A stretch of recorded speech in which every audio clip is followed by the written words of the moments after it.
Kembali kepada Tunku Khalid. Ini Tunku Khalid masih dalam perbincangan kita yang belum habis tadinya, uh, yaitu meyakini Nabi dan Rasul merupakan hal yang satu membawa kita kepada mengenal kepada Allah. Adapun mengenal sebab-sebab kerasulan ini bagaimana tuh?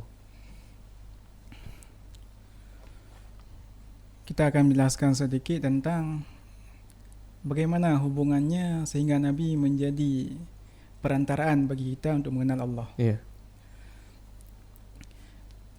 Karena sebenarnya saat Nabi diutuskan oleh Allah Subhanahu wa taala dengan bukti yang tidak bisa ditolak oleh akal yang sempurna, dengan bukti yang tidak bisa ditolak oleh pemikiran yang sejahtera, pemikiran yang sehat. Maka itu menjadi bukti besar bahwa karena ini berlandas atas penjelasan kita tadi bahwa sebenarnya kita sudah tahu bahwa mesti ada pencipta saat makhluk sudah ada. Saat makhluk sudah ada, maka mesti ada pencipta. Maka saat kita sudah mengetahui bahwa adanya pencipta, kita butuh seseorang untuk mengenalkan kepada kita siapa pencipta tersebut. Maka diutuskanlah seorang Nabi, seorang Rasul yang Allah berikan kepada dia satu perkara yang khariqul lil adah, satu perkara yang di luar kenormalan, satu perkara yang di luar adat, yang andai kata pada waktu tersebut ada orang lain yang ingin mendakwakan dirinya sebagai Nabi dan dia pada hari-hari sebelumnya, misalnya dia seorang penyihir dan mampu melaksanakan perkara yang aneh tersebut, tapi pada hari tersebut mustahil dia dapat melaksanakannya.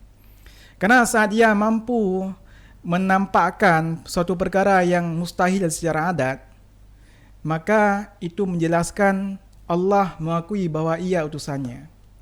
Maka saat Nabi mampu misalnya membelah bulan, itu menjadi petanda besar bahwa Nabi adalah orang yang sudah diberi otoritas oleh Allah sebagai penyampai risalahnya. Maka ini menjadi bukti besar bahwa Nabi penyampai risalah daripada Allah Subhanahu wa taala. Kemudian saat Nabi sudah kita akui sebagai utusan daripada Allah, kemudian Nabi mengenalkan kepada kita siapa Tuhan kita. Sehingga Nabi mewahyukan ataupun memberikan kepada kita wahyu ilahi.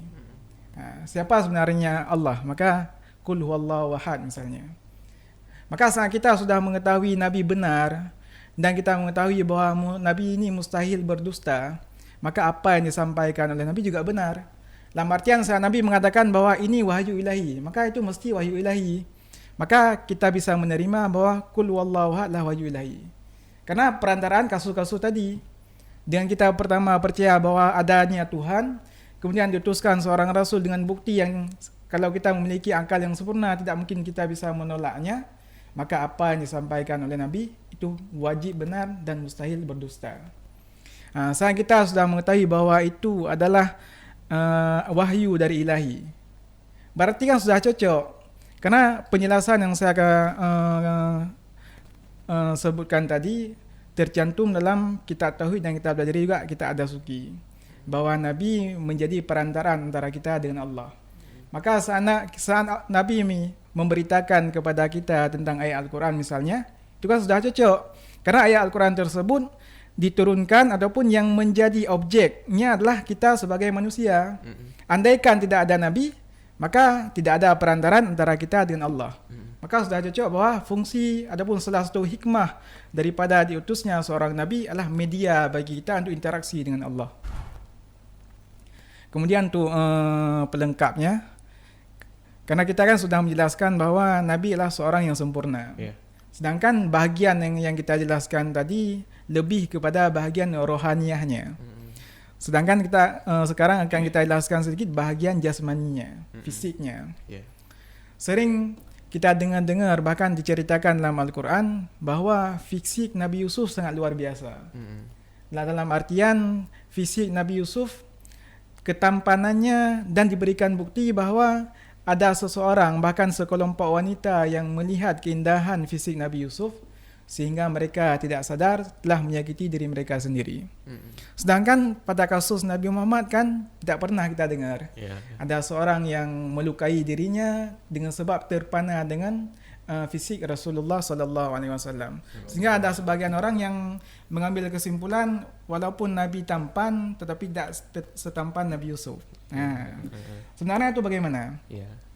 Sebenarnya Abu Yazid Al-Maliki pernah menjelaskan bahawa ketampanan yang Allah ciptakan pertama dibagi dua. Ketampanan dibagi dua. Seperdua yang pertama diberikan secara mutlak kepada baginda Rasulullah sallallahu alaihi wasallam. Sedangkan seperdua yang kedua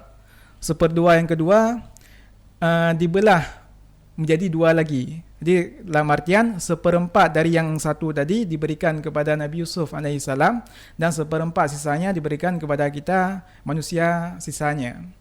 Dalam artian hubungan ataupun jumlah ketampanan, bahagian ketampanan yang diberikan kepada Nabi Yusuf cuma setengah dari ketampanan yang diberikan oleh Allah kepada Nabi Muhammad sallallahu alaihi wasallam.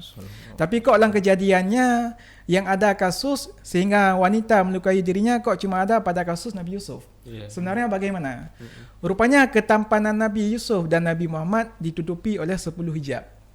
Ketampanan Nabi Yusuf dan ketampanan Nabi Muhammad ditutupi oleh 10 hijab.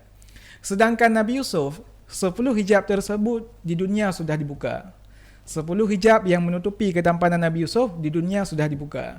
Sehingga tidak aneh ketika wanita Mesir melihat Nabi Yusuf, mereka mengatakan bahawa hadza laisa bashar. Ini bukan manusia, tetapi inilah malaikatun azim, malaikat yang agung. Kenapa? Karena mereka menganggap bahawa saat ada satu manusia yang bentuknya tidak bisa didapat oleh nalar mereka, sedangkan kepercayaan mereka bahawa bentuk yang paling indahlah bentuk malaikat, maka mereka mengatakan bahawa ini bukan manusia, inilah malaikat. Tetapi kenapa pada kasus Nabi Muhammad tidak pernah terjadi hal demikian? Karena hijab yang dibukakan pada Nabi Muhammad cuma satu hijab di dunia, sedangkan sisanya akan dibukakan nanti di akhirat. Maka dari satu hijab yang dibuka saja, manusia sudah mengakui bahawa Nabi Muhammad sangat tampan. Andai kata 10 hijab yang ada pada Nabi dibuka di dunia, maka manusia akan, jangankan melukai dirinya, mungkin akan bunuh diri. Akan membinasakan dirinya. Kemudian ada hikmah yang kedua. Hikmah yang kedua, kenapa hijab Nabi Muhammad cuma dibuka cuma satu hijab, tidak dibuka semuanya. Juga itu menjadi kesempurnaan bagi Nabi dibandingkan dengan Nabi Yusuf alaihissalam. Karena ketampanan yang berefek kepada fitnah kepada orang lain tidak lebih baik daripada ketampanan yang tidak memberi efek kepada fitnah bagi orang lain. Dalam artian ketampanan yang ada pada Nabi Muhammad justru menjaga umatnya daripada hal maksiat. Tetapi ketampanan yang memberi efek kepada fitnah, justru ketampanan daripada seorang Nabi membuat umatnya terjatuh dalam hal-hal yang tidak diinginkan. Jadi justru kewibawaan yang Allah berikan pada Nabi sehingga para sahabat tidak pernah mampu melihat Nabi dalam waktu yang lama. Bahkan orang yang rencana mencibir Nabi di Mekah dahulunya ada seorang pensyair yang luar biasa. Dalam artian semua syair yang dia buat, maka pasti syair tersebut akan didendangkan oleh seluruh masyarakat. Maka rencana kelompok Quraisy rencana memanggil orang tersebut untuk mencibir Nabi. Saat nanti orang tersebut mencibir Nabi dalam bentuk syair, maka semua penduduk Quraisy akan mencibir Nabi dengan syair tersebut. Tetapi orang tersebut meminta untuk beliau mau mencibir Nabi, beliau harus bertemu dengan Nabi. Tapi apalah kira saat beliau bertemu dengan Nabi, bukan cibiran yang keluar, tapi pujian yang keluar. Karena saat beliau memandang Nabi, beliau mengatakan bahawa tidak sanggup aku membuka mataku karena begitu silaunya pancaran tampannya Nabi. Sehingga yang aku mampu lihat cuma sebentar dari wajah Nabi. Ada yang rencana mereka ingin orang pensyair ini mengeluarkan kata-kata hinaan sehingga nanti kata-kata tersebut masyhur, justru yang keluar kata-kata pujian dan kata-kata pujian tersebut juga masyhur. Maka ini menandakan bahawa Nabi diceritakan seolah fisik Nabi sendiri yang memesannya bagaimana. Kan bahasanya kan demikian. Dalam artian kalau kita boleh memesan fisik kita, tentu kita akan memesan fisik dalam kondisi yang terbaik. Bagaimana bentuk hidung yang paling baik. Bagaimana bentuk wajah yang paling baik. Maka ketampanan yang ada pada Nabi diibaratkan oleh para ulama seolah-olah Nabi diberi pilihan untuk memesan bagaimana bentuk tubuhnya. Sehingga Nabi seolah-olah memesan bentuk tubuh yang paling sempurna. Sedangkan kita, bentuk tubuh kita kan penuh dengan kekurangan. Jadi karena begitu tampannya Nabi, para ulama mengatakan seolah-olah Nabi memesan sendiri pada Allah bagaimana bentuk tubuhnya, bagaimana rambutnya, bagaimana wajahnya, bagaimana kakinya. Karena bentuk yang ada pada Nabi bentuk yang paling sempurna. Dan juga bahkan bentuk warna kulit. Memang ada yang mengatakan bahwa kulit yang paling indah di surga, ada mengatakan bahwa kulit warna putih bercampur dengan kuning. Kan begitu seperti bidadari. Sedangkan Nabi kulit putih bercampur dengan merah. Para ulama istilahnya karena secara zahir agak menentang, agak adanya pertentangan antara kulit terbaik bagaimana, apakah kulit putih bercampur dengan merah ataupun kulit putih bercampur dengan kuning. Mereka istilahnya kalau dalam bahasa kita menghamalkan, rupanya untuk di dunia kulit terbaik adalah kulit putih bercampur dengan merah. Di surga nanti baru kulit terbaik kulit putih bercampur dengan kuning seperti bidadari. Makanya dalam Syamil Muhammadiyah diposisikan bahwa memang yang terbaik kulit putih bercampur dengan kuning tapi nanti di akhirat. Sedangkan kulit putih bercampur dengan merah adalah kulit terbaik di dunia. Sedangkan Nabi orang yang memiliki kulit putih bercampur dengan merah, kemerah-merahan. Berarti Nabi memiliki warna kulit yang paling sempurna di antara yang sempurna.